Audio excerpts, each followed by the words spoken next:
మేడగదిలో అగ్ని వంటి ఆత్మతో నింపి అపోస్తుల ఆశను తీర్చిన దేవా,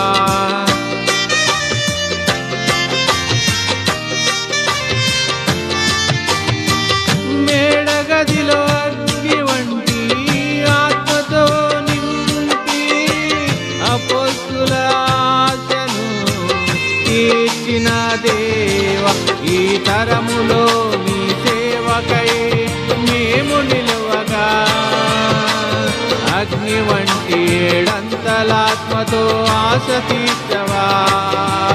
ఈ తరములో నీ సేవకై మేము నిలువగా అగ్ని వంటి ఏడంతలాత్మతో ఆశ తీర్చవా. ఒక ఆశ ఉందయ్యా, నా కోరిక తీర్చయ్యా, నా మనవిని యేసయ్యా, ప్రత్యుత్తరమివ్వయ్యా. ఒక ఆశ